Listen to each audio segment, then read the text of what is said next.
What's up, guys? The new Supergirl movie just came out last Friday in theaters. I saw it. I came home. Everyone's hating on it. Everyone's calling it bad. I did not exactly think that way. So I'm gonna go ahead. I'm gonna give an honest review. What I thought of the film. What's for the future of the DCU. So yeah, here we go. So to start off some positives here, I think the number one thing about this movie that was the best part was definitely the performances of the actors, specifically Millie Alcock playing Supergirl. She is portraying a Supergirl who remembers literally everything about her planet being destroyed, Krypton, of course, when she's depressed, she's sad, she's grieving, she's just in all these stages. Like, this is how I feel Supergirl should be. Like, she should be going through these things. This is an early Supergirl. She got to Earth not too long ago. This makes sense. I think that was a great addition. It really just helps you paint a picture of Supergirl in your head, and it just shows you, like, where the Supergirl is and what she's going to be going through in the movie.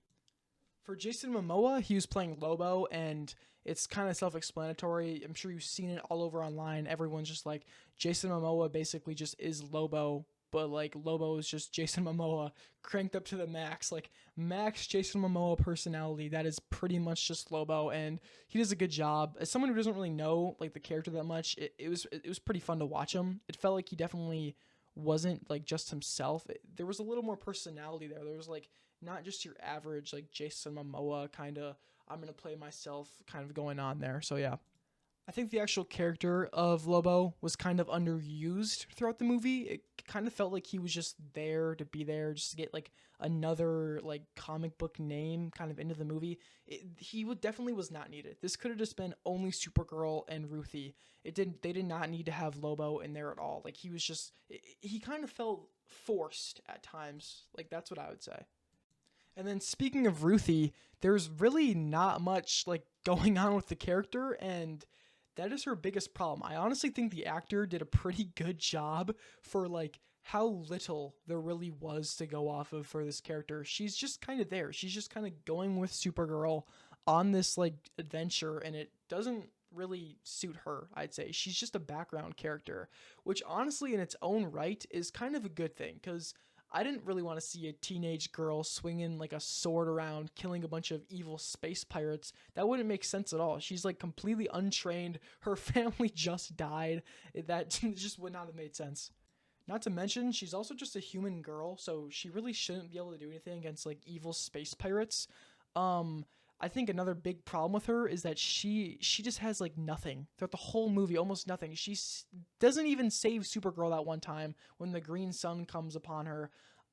She gets captured at the start of the movie. Her whole thing is like she wants to get revenge, and then her whole character arc is that at the very end of the movie she ends up like sparing Krem, which is kind of dumb because they didn't even go into her character at all during the whole movie. They just literally at the start of the movie it's just like, oh, I want revenge. And at the end of the movie she literally is just like, oh, I don't want revenge anymore because Supergirl told me not to one time. Literally like one time she tells you don't want revenge at the start of the movie after meeting Ruthie one time, and then at the end of the movie she just like, you don't want to do this, Ruthie, and then Ruthie's just like, okay, I won't do it, but then Supergirl ends up killing Krem anyway, so it all felt kind of pointless. Speaking of Krem, he was a very like just weird villain. There wasn't a lot for him. He was just a basic villain. He just was doing bad because of it.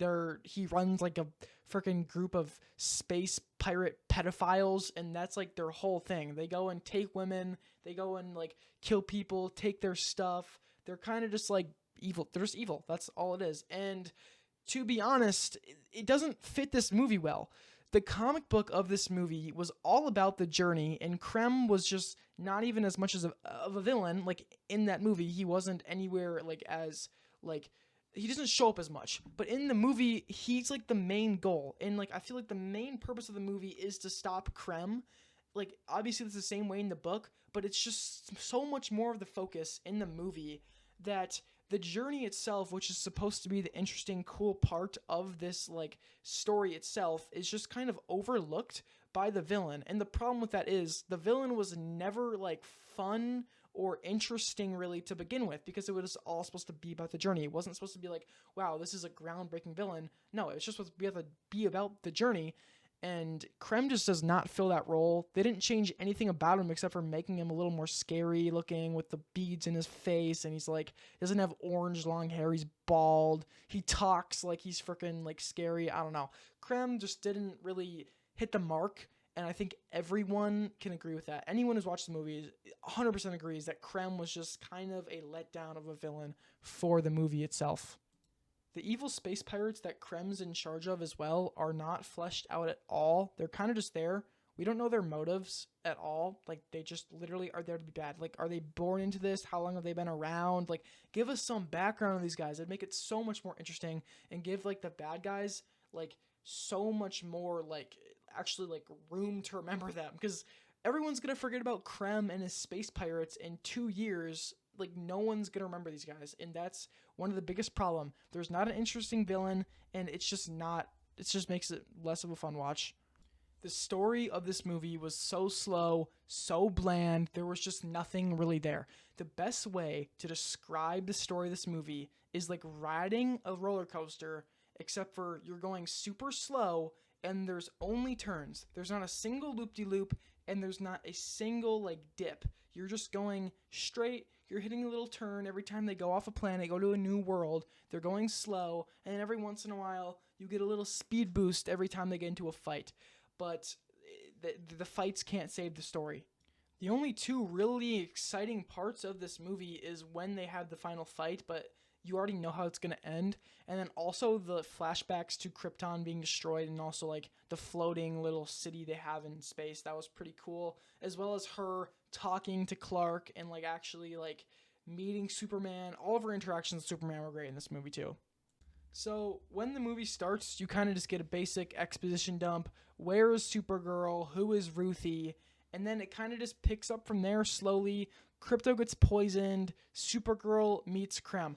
That is another big issue. The way Supergirl meets Krem is so lazy, so dumb. I absolutely hated that part of the movie. I think that's one of the biggest problems. Also, it kind of shits on Supergirl's character a little bit. I get that she's supposed to be sad and depressed and like trying to be lonely and just want to be with her dog, but when Ruthie comes to her for help to defeat these evil space pirate pedophile people that steal, kill, like do all this shit, and Supergirl's like, no, I'm not gonna help you. That was dumb. That is not Supergirl. Even if she's depressed and she wants to like be alone, she's drunk, that isn't what Supergirl is. She should have immediately been like, oh yeah, like get me in on this. Like I wanna go against Krem. But no, she only wants to go against Krem after Krypto's been like hurt and after her ship's taken. Like that is just not Supergirl. That makes her seem so selfish when realistically she should have been like there. I think immediately she should have been like, oh yeah, let's stop this Krem guy. I want to go help you. Like he's hurting a bunch of people. He literally has enslaved people and she doesn't want to help. That is just dumb. Now, I'm not saying they should completely get rid of this depressed, sad side of Supergirl because this is her character in the DCU. Like, she needs to be like that. Number one, it separates her from Superman, gives her a different background than Superman. It really shows you, like, she can't just be a beacon of just, like, hope and joy. She literally watched her whole planet get destroyed, unlike Superman, who can't remember, like, shit. You know what I mean? She should keep this sad side, but that doesn't mean she shouldn't have like a hero attitude towards everything. Do you know what I mean? She needs to be a hero. That's what she is. That's what she like literally that's her job. Like it doesn't make sense. You can't just have a superhero and just because she's depressed doesn't want to help take out a bunch of evil people. Another big issue is the amount of times they nerf her. At the start of the movie, she starts off on like the red sun, so she doesn't have her powers or anything, which I guess makes sense because they did explain in Superman that she goes to Red Sun Planet so she can get drunk and like do all this stuff. But then like the first fight with the space pirates, that's like fine. I think that was actually pretty good. That was a pretty good fight just because like she's still fighting even though she has no powers. And then the second she gets her powers, she's immediately whooping their ass. She destroys their whole ship. That was cool. I will admit that was a good fight. So after this fight, after she goes ahead and whoops like 20 guys in a bar, she just absolutely wipes the floor with them, like no effort at all. She then proceeds to get poisoned by something that isn't even kryptonite. Now, I don't know if like I'm just a fucking DC genius or something here, but Superman and Supergirl, like really can't get poisoned by anything that is not kryptonite. Like, tell me if I'm wrong, but like, is that not the truth? And even if they do, shouldn't they be like almost highly immune to everything that isn't kryptonite? Isn't that literally how the characters work? That was just so stupid. I don't know why they did that. It's just nerfing her to nerf her because they're too afraid of her being overpowered inside a big fight scene coming up. And what do you know? The bad guys just so happen to attack the second she gets poisoned. The next time they nerf her is when they go to the final planet, and then they have a green sun on that planet. Would honestly, I think that would have been a pretty cool like way to use it. Just there's a green sun, like that makes sense. I like that more because it's actually a part of the setting of the final planet, but they kind of just use it as a device to keep the plot moving forward so they can separate Ruthie and Supergirl in the end. And realistically, they portray the green sun as something that is so like deadly, it's gonna kill Supergirl, to the point where Supergirl is literally out. Like, she's out, she's just sitting there in agony as Ruthie is just taking care of her. And then they make it sound like Ruthie has to go get water for Supergirl else she's gonna die. Ruthie goes to get the water for Supergirl, gets captured, never brings the water back to Supergirl, and then Supergirl just like stays alive. I don't know, it just seemed like, oh, it's so bad, like it's gonna kill Supergirl. Like, no, it didn't even do anything. It just like kept her out of like attacking the bad guys for until whenever the plot needed it. It's just dumb. There's so many things in this movie that just seem like it's just a plot device, bro, to push the story forward. That's what a lot of the movie felt like. I felt like they were just pushing the story forward to push the story forward. There wasn't any development at all. It was just like the story, bro. Like, they just had to keep the story moving. That was dumb. In the final fight is the last time that they just try to like nerf Supergirl, and this time they do it for literally like 30 seconds. Krem magically pulls 5 kryptonite bullet arrow things out of his butt cheeks and just shoots Supergirl with it. And this just added literally nothing to the final fight. All it did was just like stop the momentum of the fight. And then they used this moment for like a time for Lobo to come in, when realistically they did not need to have this at all. Krem did not need to pull 5 kryptonite bullets out of where the sun don't shine. They could have just kept that out of the movie and had Lobo like come in and like save Ruthie as she was dangling off like the wire thing. They didn't need to have Krem have freaking kryptonite. It doesn't make sense. I hate that. It's just another way to kind of make the movie feel like it has stakes when the whole time this movie hasn't had any stakes to begin with. It's just like, why are you threatening Supergirl's life so many times? Like, it doesn't make sense. She's supposed to feel unbeatable, unkillable. And after there's a green sun, there's random ass poison. He has 5 kryptonite bullets that don't even do anything. They literally shoot her and like immobilize her for a second. And then Lobo comes in and saves her, which was just dumb. Like, once again, they didn't need to have that at all. And then she's on a red sun for like half the freaking movie anyway. It's like, she barely even has her powers, like, at all. It feels like she has 2-3 fights in this movie where it feels like she's really using her powers.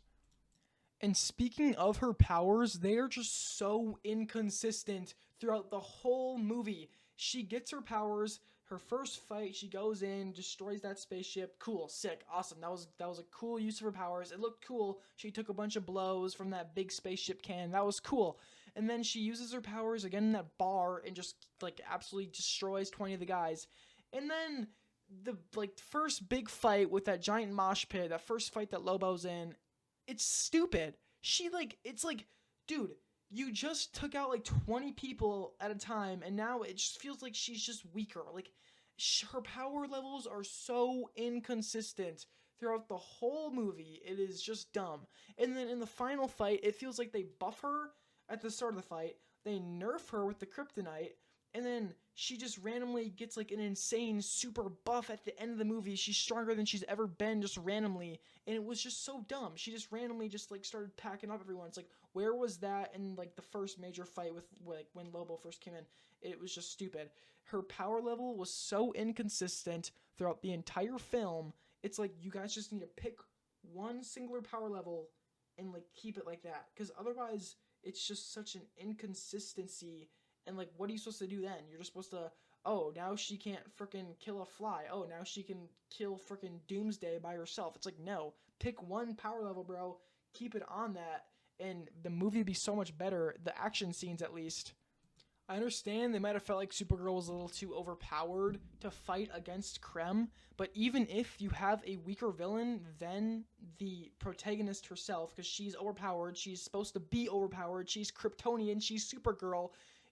Krem has a big ass fucking army. You can keep Supergirl at the same level of power and have it be a fun movie. Like, we all know Krem doesn't stand a chance against her. You don't need to nerf her to prolong the movie. No, just have her beat up a bunch of guys, or just how about this? Make Krem a bit of a smarter villain and not just like some fucking meathead.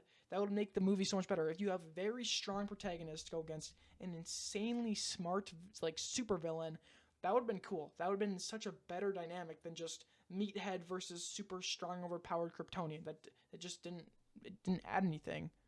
And it's the same thing with spamming the kryptonite card. It just doesn't add anything. She doesn't have her powers like 4 times. It's just dumb. You don't need to spam the kryptonite card. I want to see a movie.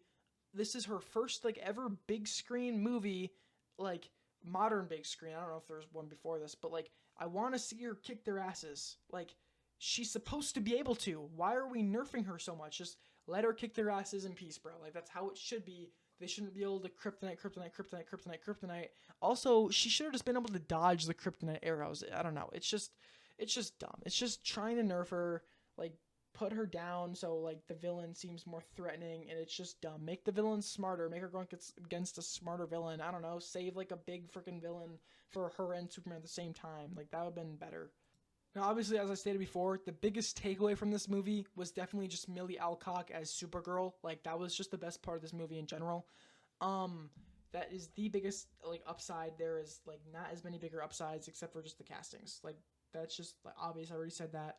But the flashback scenes, as I was talking before, they were great. They really gave us, like, an inside look at Krypton. First look at Krypton in the DCU. I'm pretty sure, don't quote me on that. I don't know if there wasn't Superman. I can't remember. But like showing her parents and like showing the people of Krypton, it really just feels like a living, breathing world that was really collapsing. It feels so real. It feels so cool. Also, it's nice to know that like not every Kryptonian wanted their like their sons or their kids to become like warlords. Because there's a line in the movie where Kara's mom is or Kara's dad's like, oh, that's my brother's boy who's being shipped away like to go rule over that planet Earth, and then later when Kara's sent to Earth, he literally tells her like you're gonna do great things there, like you're gonna protect people, you're gonna do all that stuff. So it's kind of cool to know like their world relates to our world in a way where it's like we both have worlds where people have differentiating opinions. It's like a living, breathing world. That was cool. I really like they did that. Krypton feels like a real living, breathing place with people. Also, going back to Millie Alcock, her and David Cornsweet's like moments on screen together, oh, they were great. They were amazing.